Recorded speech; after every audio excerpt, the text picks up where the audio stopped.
평화헌법으로 불려온 일본의 헌법은 이제 더 이상 평화헌법이 아닙니다.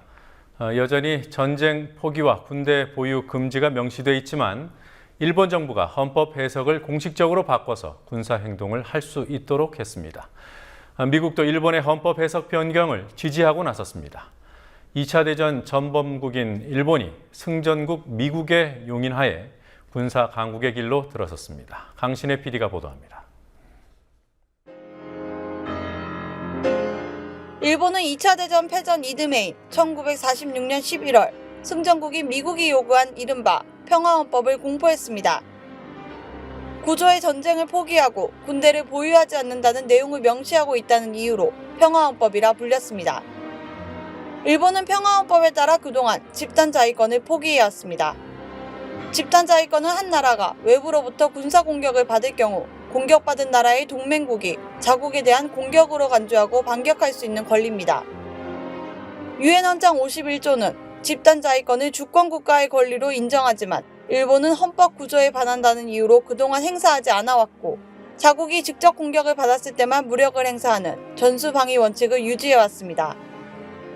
그러던 일본은 1990년대 후반부터 자위대의 역할을 확대하면서 전후체제 변경을 본격적으로 꾀했습니다.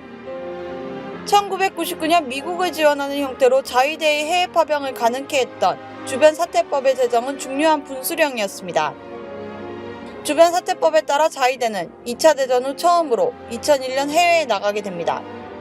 9.11 테러 이후 아프가니스탄을 공격한 미국을 지원하기 위해서였습니다. 이어 일본은 2003년 유사법제를 제정하면서 노골적으로 전쟁을 거론했습니다. 유사법제는 타국으로부터 공격을 받을 경우를 상정해 자위대의 출동 등 정부의 대응 방침을 명시해 놓은 법입니다. 이후에도 일본 정부는 국민보호법, 선박검사활동법, 자위대법 등 전쟁과 관련된 법을 정비해왔고 아베 내각은 마침내 어제 임시국무회의를 열어 집단자위권을 행사할 수 있다고 선언했습니다. 헌법 조항은 그대로 둔 채 헌법 해석만 바꾼 이른바 해석 개헌으로 집단자위권은 헌법에 어긋나지 않는다고 못 박았습니다.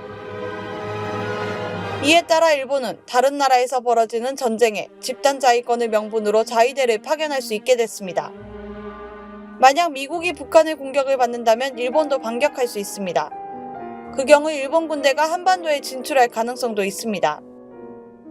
우리가 군에 대한 전시작전 통제권을 가지고 있지 않는 상황이 계속된다면 한국군은 미일 합동 군사작전의 하위 파트너가 될 거라는 우려도 나옵니다.